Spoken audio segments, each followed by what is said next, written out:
Brought to you by V-Guard, co-powered by Sensodyne and Vimal.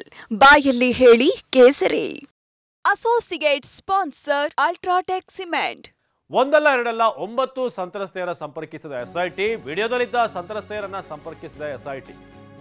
ಒಂದಲ್ಲ ಎರಡಲ್ಲ 9 ಸಂತ್ರಸ್ತೆಯರನ್ನ ಯಾರ್ಯಾರು ಆ ವಿಡಿಯೋದಲ್ಲಿ ಕಾಣಿಸ್ಕೊಂಡಿದ್ದಾರೆ ಅವ್ರನ್ನ ಎಸ್ಐಟಿ ಸಂಪರ್ಕಿಸಿದೆ. 9ಕ್ಕೂ ಹೆಚ್ಚು ಮಹಿಳೆಯರ ಸಂಪರ್ಕಕ್ಕೆ ಎಸ್ಐಟಿಯನ್ನು ಪ್ರಯತ್ನ ಪಡ್ತಾ ಇದೆ. ಮಹಿಳೆಯರಿಗೆ ದೂರು ನೀಡುವಂತೆ ತಿಳಿಸಿರುವಂತೆ ಎಸ್ಐಟಿ. ಮಹಿಳೆಯರು ದೂರು ನೀಡಿದ್ರೆ ಮತ್ತಷ್ಟು ಪರಿಸ್ಥಿತಿ ಕಠಿಣವಾಗುತ್ತೆ. ಅವರ ಹೇಳಿಕೆಗಳು ಏನು ಹಾನೆಸ್ಟ್ ಆಗಿ ಅವರು ಸ್ಟೇಟ್ಮೆಂಟ್ ಅನ್ನ ಕೊಡ್ತಾರೆ, ಅದು ಕೇಸ್ನ ಇನ್ವೆಸ್ಟಿಗೇಷನ್ಗೂ ಕೂಡ ಸಹಾಯಕವಾಗುತ್ತೆ ಅನ್ನೋದು ಇಲ್ಲಿ ಎಸ್ಐಟಿಯ ಯೋಚನೆ. ಯಾಕಂದ್ರೆ ಇಲ್ಲಿ ಏನು ಅನ್ಯಾಯ ಆಗಿದೆ, ಅವರೆಲ್ಲರಿಗೂ ಕೂಡ ಒಂದು ಮಟ್ಟಕ್ಕೆ ಅವ್ರಿಗಾಗಿರುವಂಥ ತೊಂದರೆ, ದೌರ್ಜನ್ಯ, ಏನು ಆರೋಪಗಳನ್ನು ಅವ್ರು ಮಾಡಿದ್ದಾರೆ, ನಮಗೆ ಈ ಥರ ತೊಂದರೆ ಆಗಿದೆ ಅಂತ ಹೇಳಿ ಈಗ ಯಾರು ಆಲ್ರೆಡಿ ಸ್ಟೇಟ್ಮೆಂಟ್ ಕೊಟ್ಟಂಥವ್ರು, ಈ ಕೇಸ್ನಲ್ಲಿ ಇನ್ನಷ್ಟು ಪೂರಕವಾಗುತ್ತೆ ಉಳಿದಂಥ ಸಂತ್ರಸ್ತರು ಕೂಡ ಹೇಳಿಕೆಯನ್ನು ಕೊಟ್ಟಂಥ ಸಂದರ್ಭದಲ್ಲಿ. ಸೊ ಮಹಿಳೆಯರಿಗೆ ದೂರು ನೀಡುವಂತೆ ಈಗ ತಿಳಿಸಿರುವಂಥ ಎಸ್ಐಟಿ. ಮಹಿಳೆಯರು ದೂರು ನೀಡಿದ್ರೆ ಮತ್ತಷ್ಟು ಇದು ಇನ್ವರ್ಟರ್ ಎಸಿ. ನೀವು ಗ್ಯಾಮ್ಲರ್ ಅಲ್ವಾ? ಗ್ಯಾಮ್ಲರ್ ಜೂಜಾಡ್ತಿರಲ್ವಾ? ನೀವು ಜೂಜಾಡ್ತೀರಾ? ಇಲ್ಲ, ಯಾರು ಏನು ಹೇಳಿದ್ರು ಅಂತ ನೀನು ಎಷ್ಟು ಕಾಸ್ಟ್ಲಿ ಹಾಗೂ ಡೆಲಿಕೇಟ್ ಎಸಿ ತಗೊಂಡು ಸ್ಟೆಬಿಲೈಸರ್ ತಗೊಳ್ಳಿಲ್ಲ ಅಂದ್ರೆ ಇದು ಜೂಜಾಟ ತಾನೇ. ಒಂದೇ ಫ್ಲಕ್ಚುಯೇಷನ್ ಗೆ ನಿಮ್ಮ ಇನ್ವರ್ಟರ್ ಎಸಿಯ ಪಾರ್ಟ್ಸ್ ಡ್ಯಾಮೇಜ್ ಆಗಬಹುದು. ಅದನ್ನು ವಿ-ಗಾರ್ಡ್ ಉಪಯೋಗಿಸಿ ಸುರಕ್ಷಿತವಾಗಿರಿಸಿ. V-Guard, India's number 1 stabiliser. ಕಠಿಣ ಒಂದು ಸಿಚುವೇಶನ್ ಅನ್ನ ಫೇಸ್ ಮಾಡಬೇಕಾಗುತ್ತೆ. ಪ್ರಜ್ವಲ್ ರೇವಣ್ಣ ಸೈಕೋ ಇದ್ದಾನೆ, ಒಬ್ಬ ಸಂಸದ ಈ ರೀತಿ ಮಾಡೋದಾ ಅಂತ ಪ್ರಜ್ವಲ್ ರೇವಣ್ಣ ವಿರುದ್ಧ ಎಂಬಿ ಪಾಟೀಲ್ ವಾಗ್ದಾಳಿ ನಡೆಸಿದ್ದಾರೆ. ಪ್ರಜ್ವಲ್ ರೇವಣ್ಣ ಒಬ್ಬ ಸೈಕೋ ಇದ್ದಾನೆ, ಒಬ್ಬ ಸಂಸದ ಈ ರೀತಿ ಮಾಡೋದಾ ಅಂತ ಪ್ರಶ್ನೆ ಮಾಡಿದ್ದಾರೆ. ಪ್ರಜ್ವಲ್ ರೇವಣ್ಣ ವಿರುದ್ಧ ಎಂಬಿ ಪಾಟೀಲ್ ವಾಗ್ದಾಳಿ ನಡೆಸಿದ್ದಾರೆ. ಕಾಂಗ್ರೆಸ್ನವರು ಹೇಳಿದ್ರ ಹೀಗೆ ಮಾಡು ಅಂತ ಪ್ರಶ್ನೆ ಮಾಡಿದ್ದಾರೆ.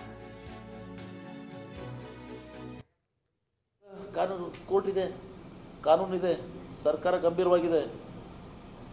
ಲುಕ್ಔಟ್ ನೋಟಿಸ್ ಇದೆ, ಅವ್ರಿಗೆ ಟೈಮ್ ಲೈನ್ ಕೊಟ್ಟಿದ್ದೀವಿ. ಹಾಜರಾಗಬೇಕಂದ್ರೆ ಭಾಳ ಕಠಿಣ ಪರಿಸ್ಥಿತಿನ ಅವ್ರು ಎದುರಿಸ್ತಾರೆ. ಅವರೆಲ್ಲೇ ಇದ್ದರೂ ಕೂಡ ಪಾತಾಳದಿಂದ ಕೂಡ ಹಿಡ್ಕೊಂಡ್ಬರ್ತೀವಿ. ಕಾನೂನು ಕೋರ್ಟ್ ಇದೆ, ಕಾನೂನಿದೆ, ಸರ್ಕಾರ ಗಂಭೀರವಾಗಿದೆ. ಲುಕ್ಔಟ್ ನೋಟಿಸ್ ಇದೆ, ಅವ್ರಿಗೆ ಟೈಮ್ ಲೈನ್ ಕೊಟ್ಟಿದ್ದೀವಿ. ಹಾಜರಾಗಬೇಕಂದ್ರೆ ಭಾಳ ಕಠಿಣ ಪರಿಸ್ಥಿತಿನ ಅವ್ರು ಎದುರಿಸ್ತಾರೆ. ಅವರೆಲ್ಲೇ ಇದ್ದರೂ ಕೂಡ ಪಾತಾಳದಿಂದ ಕೂಡ. ಇನ್ನು ಸಂಸದ ಪ್ರಜ್ವಲ್ ರೇವಣ್ಣ ವಿರುದ್ಧ ರೇಪ್ ಕೇಸ್. ಪ್ರಜ್ವಲ್ ರೇವಣ್ಣ ಅಂತೂ ಅರೆಸ್ಟ್ ಆಗಲೇಬೇಕು. ಪ್ರಜ್ವಲ್ ಅವ್ರನ್ನ ಸರಿಯಾದ ತನಿಖೆಗೆ ಒಳಪಡಿಸಬೇಕು ಅಂತ ಹುಬ್ಬಳ್ಳಿಯಲ್ಲಿ ಕೇಂದ್ರ ಸಚಿವ ಪ್ರಹ್ಲಾದ್ ಜೋಶಿ ಹೇಳಿಕೆ ನೀಡಿದ್ದಾರೆ. ಪ್ರಜ್ವಲ್ ವಿರುದ್ಧ ಹಲವಾರು ಮಹಿಳೆಯರಿಂದ ಕಂಪ್ಲೇಂಟ್ ಇದೆ. ಹುಬ್ಬಳ್ಳಿಯಲ್ಲಿ ಕೇಂದ್ರ ಸಚಿವ ಪ್ರಹ್ಲಾದ್ ಜೋಶಿ ಹೇಳಿಕೆ ಇದು. ಪ್ರಜ್ವಲ್ ವಿರುದ್ಧ ಹಲವಾರು ಮಹಿಳೆಯರು ಕಂಪ್ಲೇಂಟ್ ಮಾಡಿದ್ದಾರೆ. ರಾಷ್ಟ್ರೀಯ ಮಹಿಳಾ ಆಯೋಗಕ್ಕೂ ಕೂಡ ಪತ್ರ ಬರೆದಿದ್ದಾರೆ. ಪ್ರಜ್ವಲ್ ಅರೆಸ್ಟ್ ಆಗಲೇಬೇಕು, ಅದರಲ್ಲಿ ಯಾವುದೇ ಪ್ರಶ್ನೆ ಇಲ್ಲ.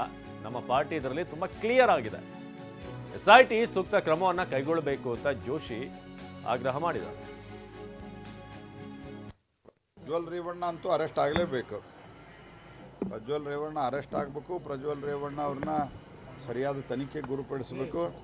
ಯಾಕಂದ್ರೆ ಹಲವಾರು ಮಹಿಳೆಯರು ಕಂಪ್ಲೇಂಟ್ ಕೊಟ್ಟಿದ್ದಾರೆ. ರಾಷ್ಟ್ರೀಯ ಮಹಿಳಾ ಆಯೋಗಕ್ಕೆ ಪತ್ರ ಬರೆದಿದ್ದಾರೆ. ಇವೆಲ್ಲ ಸಂಗತಿಯನ್ನು ನೋಡಿದ್ರೆ ಪ್ರಜ್ವಲ್ ರೇವಣ್ಣ ಅರೆಸ್ಟ್ ಆಗಲೇಬೇಕು. ಅದ್ರ ಬಗ್ಗೆ ಏನು ಪ್ರಶ್ನೆನೇ ಇಲ್ಲ. I am very clear. ನಮ್ಮ ಪಾರ್ಟಿನೂ ಕ್ಲಿಯರ್ ಇದೆ. ಏನು ಕ್ರಮ ತೆಗೆದುಕೊಳ್ಳೋ ಸರ್ಕಾರ ಮತ್ತು ಎಸ್ಐಟಿ ಸೂಕ್ತವಾದಂಥ ಕ್ರಮವನ್ನು ಕೈಗೊಳ್ಳಬೇಕು. Brought to you by V-Guard, co-powered by Sensodyne and Vimal. ಬಾಯಲ್ಲಿ ಹೇಳಿ ಕೇಸರಿ. Associate sponsor Ultratech Cement.